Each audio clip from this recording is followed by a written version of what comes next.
દર્શક મિત્રો, ચંદુભાઈ કાથરોટી આપ સૌનું સ્વાગત કરે છે. આપણામાં એક કહેવત છે, કાગડા બધે કાળા હોય છે.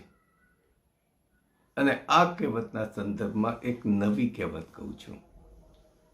શાસકો બધે એક સરખા હોય છે. પછી એ શાસક ભાજપનો હોય, કોંગ્રેસનો હોય, આમ આદમી પાર્ટીનો હોય કે અન્ય રાજકીય પક્ષોના હોય, પણ બધા એક સરખા છે.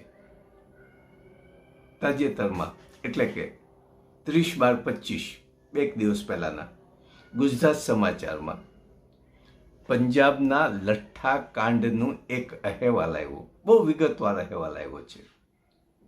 ઘણું બધું કહી જાય છે.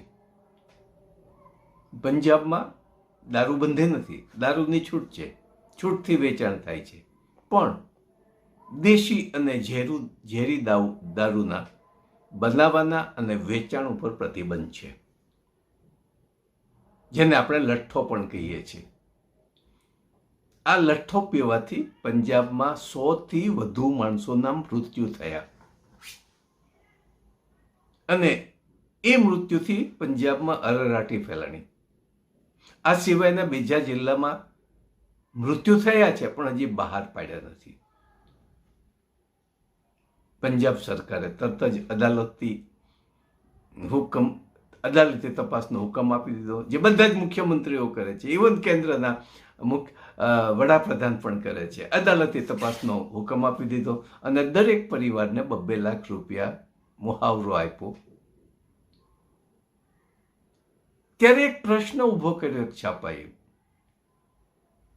કે જે દેશી દારૂ, લઠ્ઠો દારૂ પીવે છે, ગેરકાયદેસર છે. આવા ગેરકાયદેસર દારૂ પીનાર જ્યારે મૃત્યુ પામે ત્યારે એના પરિવારને 2 લાખ રૂપિયા આપે છે, પરંતુ જે ગંગાજળ પીને મૃત્યુ થાય છે અને જેનું ફેમિલી અસહાય હોય છે, એને સરકાર એક પણ પૈસો નથી આપતી. આ આપણા ભારતના શાસકોની એક ટ્રેડિશન છે, એક માનસિકતા છે. હજી આગળ વધીએ.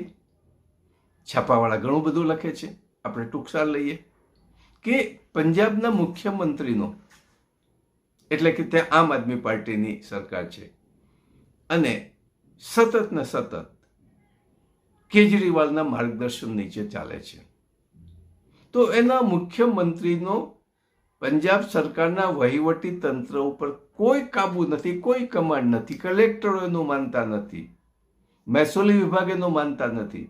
અબકારી કે